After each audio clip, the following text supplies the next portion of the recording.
Hi, everybody, and welcome to Dollar Thrift, the podcast where we get to discuss all sorts of fun things about luxury thrifting. So, on this segment, I wanted to talk to you guys about just a few articles that I brought into the studio so you kind of have an idea of the types of things that I love to thrift. So I'm more of a bling queen, pageant queen. I am a little bit over the top. I love, as you can see, very bold accessories. And therefore my shopping sprees at the thrift stores tend to find me a lot of really fun, funky things. And what I brought here for you today is just some items that you're able to kind of have a visual understanding of what I thrift. So, luxury thrifting is basically finding very expensive items, pennies on the dollar. That's what I do. I'm a professional thrifter. I style people, I style their homes. I style whatever it is that you need styling. If it's the office that you need fixing up and you need new furniture, new whatever, a look, I'm there. That's what I do. So, some of the stuff that I brought with me today. For example, look at these boots, rhinestone boots. And they're actually brand new, as you can see. They even still have all the paper in there. Brand new, $40. $40. And these are gorgeous rhinestone. They probably retail, depending on where you find them online, from anywheres from about $160 to $200 just for the boots. And I also have a very similar pair like this, but they go up to like knee height. So when I'm out shopping and finding luxury things, bling gets my attention in a hot minute.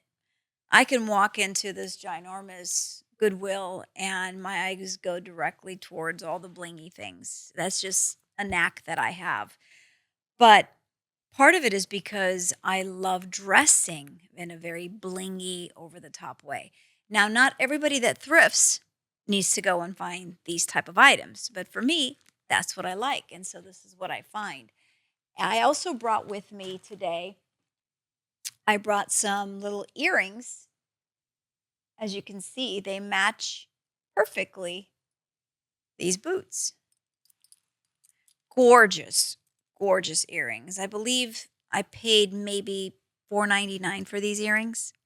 And online, you could probably find them for 40, $50.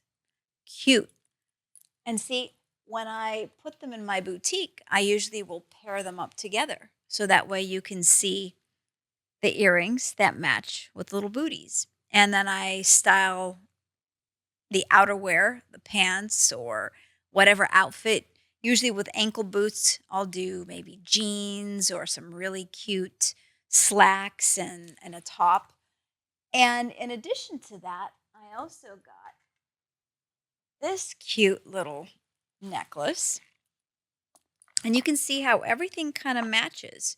So again, in my boutique, when I style everything and I place everything together, I'll put all this colorful scheme together. And when I'm doing my TikTok videos or when I'm styling a client, I know exactly where my things are because they're in a bunch with the similar colors. So these are just some of the examples of the things that I've thrifted for pennies on the dollar. I believe this set me back $5.99, and it's a gorgeous purse. This was, I believe, $7.99. And you get the idea, guys. It's just about finding your style, your specifics. For me, since I like over the top things, you'll find these in my closet on any given day. So, when you're out shopping and you walk into a Goodwill or your local thrift store, a lot of people have come back and told me they feel extremely overwhelmed. They don't know where to start. You walk in and you just see, as one person put it, a lot of junk. Not everything is junk.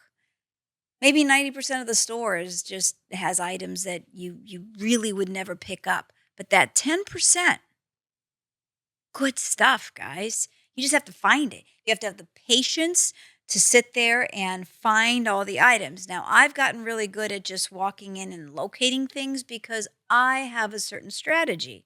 I usually will shop on the outskirts of the store first and then kind of work my way into the center of the store. And I usually will shop looking at items from the bottom up because everything, I've said this before, is the same at the top. All the racks are the same height. However, when they hang down, everything's at a different length. And so it's easier, like when I walk up to the dresses and all that, I'll shop looking down to up and I find a certain material or color or style that I could already see that that outfit has and it catches my eye, I'm able to pull it off the rack. But I do not pull off all the different items in a thrift store. Absolutely not. Absolutely not. It'd be crazy. It would take way too long, and I don't have that kind of time. I usually allow myself about 20 minutes per store.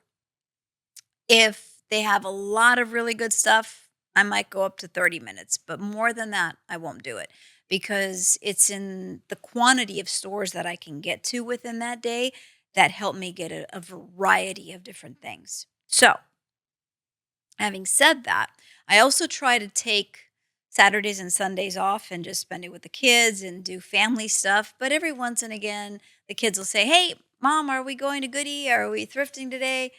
Absolutely. Kind of gives me an in to say, absolutely, let's go do one more thrift haul before we don't.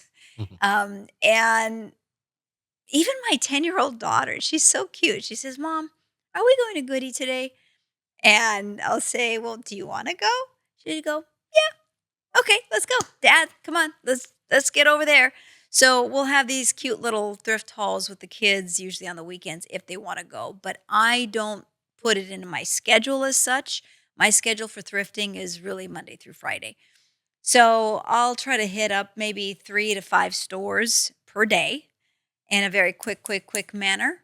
And then the first thing that I do once I take them into the house, they go directly into my laundry room. Nothing gets taken upstairs, downstairs, anywheres. They go into the laundry room and everything has to be washed.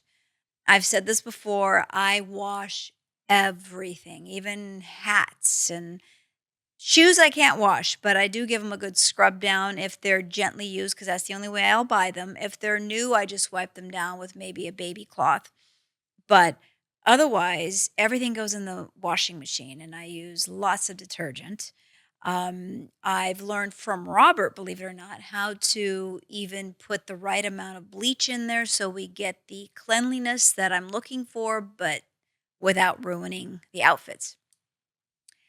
I've been asked, have you ruined any clothes by sticking it in the washing machine? And unfortunately, yes, I have. The one that I really regret was about $1,800 worth of retail and this really cool outfit. It was like a jumper from Neiman Marcus, and it was a Neiman Marcus brand. And I was able to find it online for 1,800 bucks. I put it in the washing machine as usual. But for whatever reason, on that day, since it was the last thing right on top of the washing machine when I poured the detergent, it actually created a stain on the white part of that jumper. It was half black, half white, and on the white part, I could never get the detergent out of it. It was just a fabric that absorbed it and just ruined it. So, of course, I have Robert first take a look at it and make sure, my better half, that there's nothing he can do to get the stain out. And there was nothing he could do. So, unfortunately, I had to get rid of that. I couldn't donate it because nobody else could use it, and I had to put it in the trash. So, that was one of my big fails. However, outside of that, I've had other items such as a Vera Wang. I would say it's probably ten to $15,000. The dress that was showcased on Sex and the City in the movie that Carrie Bradshaw was wearing. And I wore that to one of my beauty pageants that I competed in. And of course, I won best dress in it. And it was an expensive dress and it looked fabulous, completely over the top. But I did wash it and I did not ruin it. So thank God for that because it was a black label Vera Wang dress. Not something that she's made since that particular dress. So I have had little mishaps, but for the most part, I would say 95% of the things that I wash are clean and not damaged and we're good. Every once and again, I'll lose a button in the wash or I'll lose some rhinestones, and that's where Robert comes in. He has his sequence kit that I created for him. I bought him, of course, from the thrift store, this really cool large silver box with a top. I decorated it, bedazzled it with jewels, and wrote on there $1 million thrift. And inside, he has a whole bunch of sequence things that he can sew on. He has every color imaginable of thread, needles, everything. Because I don't sew, and he does. Yes, I know. I know he's actually an ex-police officer from New York. He's a bodybuilder. He does all those things, and yes, he does have a sewing kit. I know how that sounds, but he does it for me because I don't sew, and so I'll tell him, babe, I lost a button. I lost a this, a that. Let me go get my sequence kit. And he does it. He'll sit down after it's all cleaned up, washed up, dried up, and he'll sew it back up. And it looks 100% like new. The other thing I wanted to mention as far as washing and drying, I never dry my clothes. That's just something that I've never done because I don't like the way that, it gets a little too hot and they dry up a little. I don't know. I feel like they shrink every time I stick them in the dryer. So anything that's mine, Robert knows, does not go in the dryer. I hang dry everything. I wait 24 hours when it's all nice and good and ready. Either it goes into Robert's room to have him iron it and fix things, or if it's ready to go, I hang it up and I put it downstairs in our house where on the bottom floor I have my boutique. So that's kind of the process of bringing items home.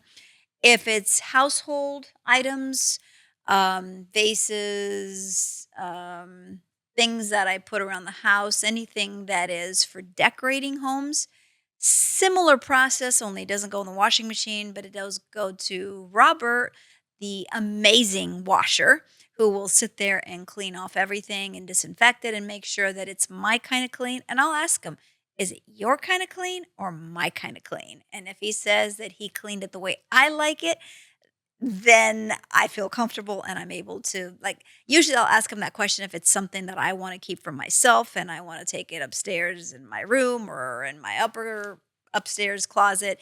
I need to make sure that it's extremely clean. So, do I make him crazy? Yeah, a little bit. But I know he puts up with it because he knows that what I'm doing saves us a lot of money and it's part of the business that I'm creating and that I've created in styling individuals and styling their homes. So I never want to take something out of a thrift store, buy it from there, and then just put it on and try it without disinfecting it. Some of you might know I have a little bit of OCD, actually a little bit more than a little bit OCD, and I get just weirded out by things that might be dirty. Part of my struggle when I started thrifting was that I needed to find a way to make it my kind of clean. So when I say my kind of clean, it needs to be really disinfected and no possibility of germs. I just can't even imagine there being something on there that I don't want to touch or have around the house. So, having said that, my poor washing machine, and it's not even the best washing machine that money can buy. It really isn't. It's kind of an older washing machine and a dryer, and it actually works better than some of the newer machines that I've had. And my poor little washing machine will do usually about 3 to 4 loads of laundry Monday through Friday. Saturday, try to do about 2 to 3 loads, not more than that. So, I get a lot of usage out of it. but it's all related to I don't want dirty items in the house. I have a 4-year old running around. I don't want him going to something that I thrifted and touching it and putting his hand by his mouth or running over and getting some food. And I just makes me insane. So even the shoes are, I love shoes. I have 1,600 pairs of shoes that are either for me and or sellable. And if I find something that I love, it has to be gently loved, not all scraped up and gross and disgusting with gum on the bottom. Not going to happen.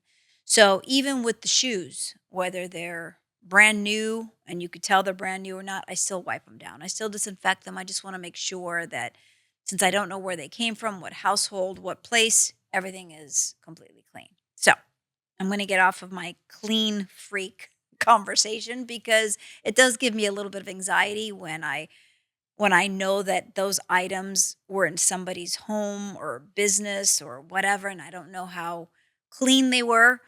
Um, it gives me anxiety, especially with kids around. So we have that process pretty much down packed. In fact, the book that I'm working on right now for Million Dollar Thrift just really goes over in detail how I clean and how I like to clean all my product, whether it be purses or shoes or whatever, how I take care of that so that if you also share in this fear of germs and uncomfortableness with things that are secondhand, I can help you get past that by learning how to make sure that you clean them before you use them.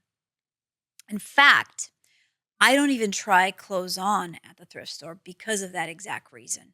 So everything that you see that I have or wear, I basically have eyeballed and kind of look at it, know my sizes, know how things drape over my own body, how it works for me. And then if I'm working for a client, I have to really study and understand how the items would look on that particular person.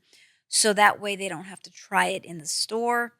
Is something that I feel comfortable in buying, washing, and then presenting to the client and then styling them. That's just something that I prefer to do because that's the way that I would want to be styled. If I was going to be styled by somebody that did secondhand purchases, I want to make sure it smells like it's been washed, not like it's been sitting there for God knows how long in a thrift store. So, having said all that, there are ways around if you have fear of germs, if you have fear of using secondhand things and not certain where they came from. You have to be in control of your own washing to feel comfortable enough to be able to use it. So, purses are a little bit harder to clean. If it's a tote that I can stick in the washer where the color won't come off of it, great. But if it's something like this, for example, that has sequins, it's a little bit harder to clean. It's a little bit harder to disinfect. And so Robert will usually use like a baby wipe and put a disinfectant on it and then just wipe it very carefully because sometimes the color can come off. Also, the metal parts, if it's not gold, which most of the time, of course, it's not gold, but it's the gold color. If you use very harsh chemicals, it does change all the metal parts and it just doesn't look right. So, I've gotten to the point where I'm really good at cleaning things, and my collateral damage of things that I've ruined in the process of cleaning has gone down substantially. And that's primarily because one, Robert now does it. And two, the things that I do, he kind of oversees and tells me, okay, you want to use this, you don't want to use this on that product. And I've learned some of the cleaning skills from him. But ultimately, at the end of the day, as long as I'm comfortable enough with how clean things are, and I trust him wholeheartedly that if I give him, 5 things to clean off for the day, it's going to be my kind of clean. Things that I buy for him, I'll ask him, did you clean it like you would for me or clean it like you would for you? And since he doesn't know when that question will pop up, He now cleans it like he would for me because he doesn't want to have to do it all over again. Um, yeah, so that's kind of what we do. Also, right in front of these purses, you'll see little knickknacks. I love knickknacks. Again, bejeweled. Little rhinestone boxes you can use for all sorts of things. You can use for little earrings. You can use for, I sometimes will buy like little decorative diamond things that you might put in vases just for the look of it. And I'll even wash those. I'll stick those in a bowl and make sure that everything is very, very clean. And then, of course, I have to disinfect my bowl because the product was in there. So there's this whole process. It doesn't just come home from the thrift store and into the boutique it goes. No, no, no, no, no. And then once it's in the boutique, usually about once a week, I'll go down there. And of course, I have to clean on a regular basis, but I'll spray my boutique with Febreze, make sure that it's got perfume. I want to walk in there and have it smell like a high end boutique and not have it smell like a secondhand store. I can't stand that. I have an extremely keen sense of taste and smell. And so if I even start sensing that it smells like clothes have been sitting there for too long, I will go down there and clean, clean, clean, clean, move things around, spray things, rewash if I need to. Whatever it takes to maintain a very healthy, clean environment of all the products that I get. I don't want to turn my boutique into another thrift store like the kind that you walk into and they smell. Not going to happen. Right now, it's in my home. And so, with it being in my house, I take extra precautions for cleanliness. So, I'll leave that right there because that's something that bothers me all the time. I need to make sure that everything's clean, clean, clean. So, in summary, guys, whatever your style is, whether it's blingy or just very boho style, chic, classy, funky, whatever your style is, you can find it at a secondhand store. It just takes a long time. It takes every day, or if not every day, at least a few times a week, where you go in there and give yourself a certain amount of time where you'll spend that amount of time. That's it. Whatever you find, and what you don't find, you save for another day. And if you do this routine on a regular basis, you might find things that would surprise you. You never know what somebody's going to donate. You don't know what they had laying in their closet and they just cleaned out their closet over the weekend and they decided to donate it to Goodwill or whatever thrift store you have near you. And I've had people reach out to me and say, our thrift stores in our area are not that nice. They don't have the same kind of stuff that we're seeing on your content videos. And that may very well be true, depending on the area that you're living in, depending on the state, the city, the location, the county. They may not have all the best of the best. However, you will still find good pieces as long as you continuously look. And what I tell everybody, if you're out and about, let's say you're outside of your living area, 5 miles out, 10 miles out, 30 miles out, maybe you're an hour away, maybe you're in another state, maybe you're traveling, whatever. Go to those stores too. Go out and find stuff. I traveled to New York last year, and of course, I had to go to thrift stores there. I was dying to see what they had comparative to Orange County, California. And I had to go to more stores than I would normally in my area to find the same amount of product. So there's some truth to that. However, I did find some really good stuff. And so it might take me longer. Let's say it's upstate New York, like I was traveling in that area and they didn't have as many nice, wonderful, bejeweled things. If I was living there, I might have to go twice as many times to find the same amount of product, or maybe three times as many times, but you will find it. And if you need to just maybe set aside some time on the weekend and drive a little further out of your designated area, then so be it. Make it a fun thing. Make it an exciting thing. Make it something not like a chore, not like a job. For me, it's not a job. For me, it's not a chore. For me, I wake up and I can't wait to go thrifting and see what I find that day, see what I can bring home. Last week, I brought home a fireplace, $1,100 fireplace, under $100. And it was electrical. It's huge, huge. It was like, and it fit exactly in my little we have like a little nook in the bedroom area where it just fit just right. Did I need a fireplace? No. But for the amount of money that I found it for, and I could already tell that it would elevate our bedroom, the styling of our bedroom to a whole nother level. Yeah, for me, it was a no-brainer. I found it, I bought it. I didn't know that day I was bringing home a fireplace, and certainly Robert didn't know because he was just like, "What is this?" Okay, so that's the I guess that's the bad part, if you could even say that, of thrifting, that you might end up going and finding things that maybe you don't have room for, or maybe you didn't set out to go find. But it's such an incredible deal. And it's one of those things where you go, oh my God, yeah, I would love that. And then you end up coming home like me with a fireplace. So for me, it's fun. It's fun. It's not a chore. It's not a job. My clients, if they need styling and they need to look a certain way for an event or a red carpet, if they give me an idea, and I usually like to see pictures of what they worn before, I like to look in their closet to see kind of their taste and even give them a few options. Do you like this style? Do you like this style? And then I'll go out and buy the product and give them options to choose from. Or I'll have clients sometimes go out with me shopping because they want to be there hands on to see some of the stuff that I buy. And they're able to, if they feel comfortable enough, try them on right then and there at the store. I certainly don't push for that because I wouldn't try them on there. But if they're comfortable enough and they want to try them on and see if they like it before they purchase, that's totally fine too. So there are different ways to go about it. But the point is, I enjoy doing it. And I know growing up, my mom always told me, you have to do something that you love to do.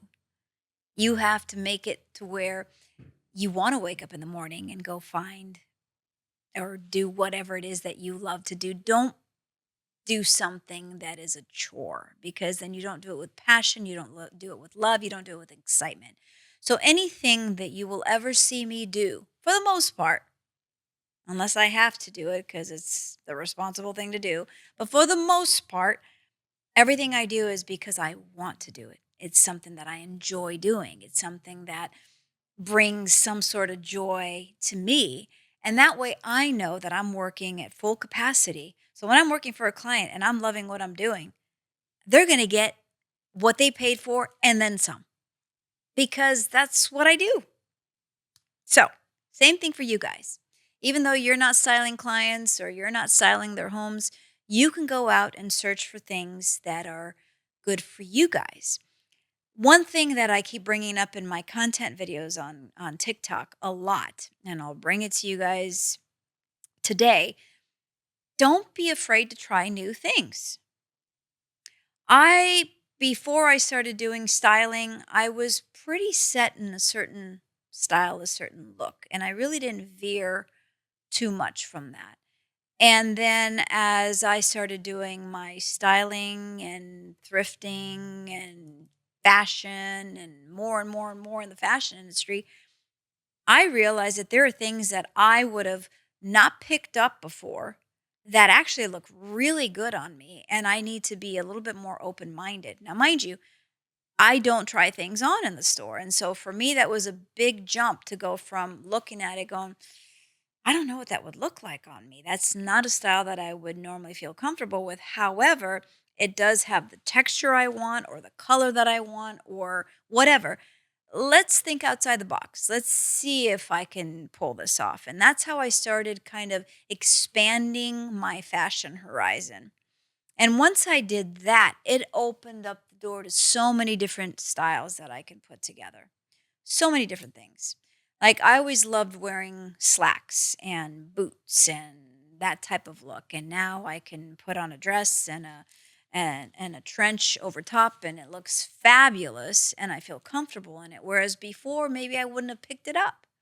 And so I've expanded my fashion um, attitude, if you will, just by telling myself that it's okay to try new things. So I welcome you guys to try new things, try new heel sizes. Most of the women that I talk to say, there's no way I can walk in 6-inch heels or 5-inch heels or even 4-inch heels. Well, yeah, you can.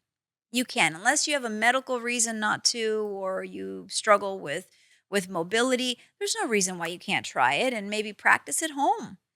Practice at home how to walk in heels. And when you do have an event that you want to get all dressed up for, you're able to handle those heels for maybe an hour or maybe two or maybe three. And there's nothing wrong with having an extra set of flats in your purse if you're going to an event and you really can't handle being in heels for 5, 6, 7 hours, whatever, however long your event is. Bring something else that you can change into. That's okay. People do that at weddings. They'll get dressed up for a wedding or party or whatever, and then just bring some extra flats that they can change into. That's not a problem. But at least give it a shot.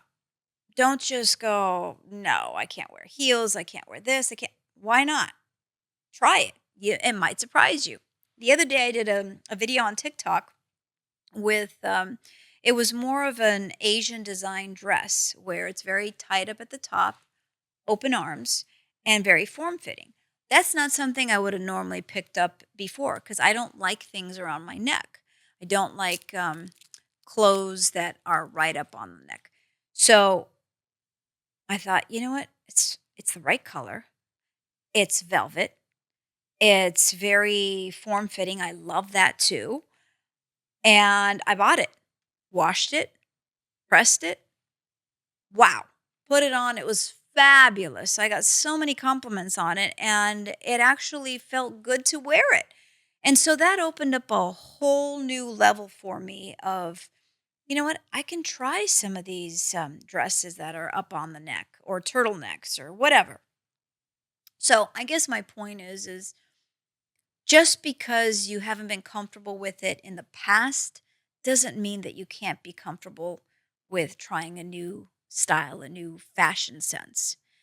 Go out there and try something new. In worst case scenario, if you're doing it the way that I'm suggesting and you're buying things for pennies on the dollar, it won't matter if you don't like it. If you don't like it, give it to somebody else, give it to a friend, donate it right back to the thrift store. It doesn't matter because you didn't pay all that much. The ongoing joke at some of the thrift stores that I often go to, I'm friends with a lot of the people there, and I'll laugh and go, I just picked up 2 whole bags of goodies. By the way, I dropped off 4 bags of goodies in the back because I'll donate things that I don't use either. I'll donate them or things that my kids grow out of or whatever. There's no reason to hold on to it if you don't use it, but I tend to recycle my things. And if you think of just the recycle aspect alone, you're actually helping.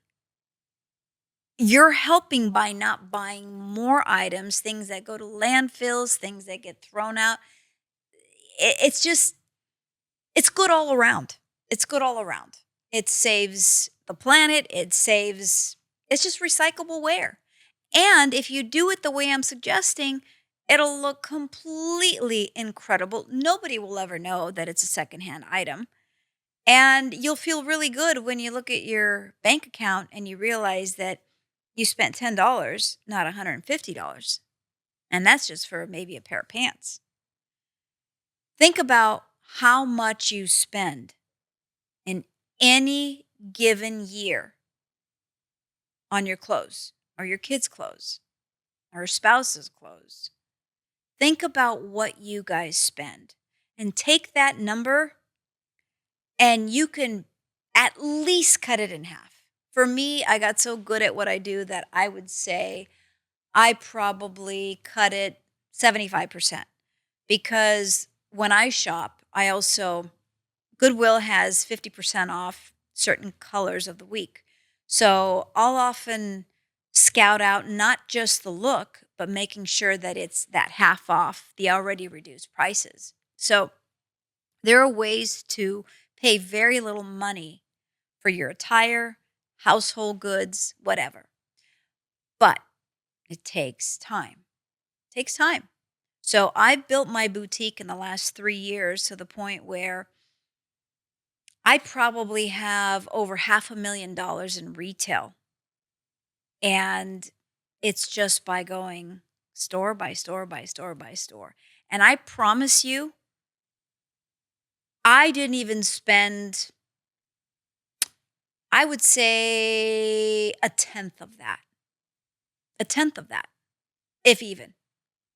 And you guys don't have to do it at this level. You don't have to go crazy and buy, a boutique worth of product. But for your own personal use, you can do it. You can save money.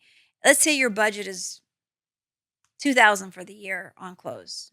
Say it's 20,000 for their budget on clothes for the year. I don't know, whatever your budget is, or maybe you don't even know what your budget is. Take a look at what you actually spend. It's real easy to walk into a department store and look at a mannequin and go, "Oh my gosh, I want that." And that just happens to be $300. It's real easy to fall prey to that, and I don't. I won't spend it. I just won't. I'll look at it. I'll get an idea of the style. If I like that style, I'll go find it. And it might take 5 trips at different thrift stores across 5 months. But I'm going to get that look. And it's going to be styled by me. It's going to have my imprint on it, what I like. If I'm working for a client, it'll have that client's imprint. It'll have that client's wants and likes. So that's the fun of it. That's the educational part of it. I just love thrifting. I love it. I love it. I love it. It's so serving to your pocketbook, and it's also fun to do. Um, Treasure hunting has always been like something exciting for me. I remember telling my 10-year-old, I gave her an example that it's similar to me, just like if you guys are familiar with Disneyland. There's a ride at Disneyland, Pirates of the Caribbean. And when you pull up with your little boat at the very end, you pass by this huge treasure chest with jewels. And I think they also have another part when you're in there. And it shows pirates and jewels and a whole treasure chest.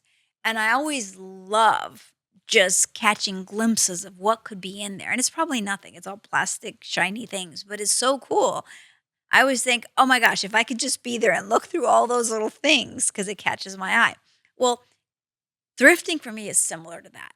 So I told my 10-year-old, it's kind of like that. It's kind of like finding a treasure, looking through and finding what you like.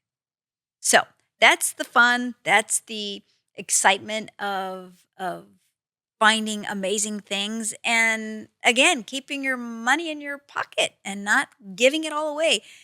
You can make money, but you can save money. And I like to do both. So there you have it, guys. So that concludes this podcast. I want to thank everybody for watching. Please certainly reach out if you have questions or concerns for me. MillionDollarThrift.com is the website. You can reach me there. You can reach me on TikTok, on MillionDollarThrift, YouTube, you name it. Instagram, Facebook, I'm everywhere. Find me, reach out. If you have a question, ask, and I will do my best to get you that answer. So, till next time, guys, I'm Dee London with $1 Million Thrift.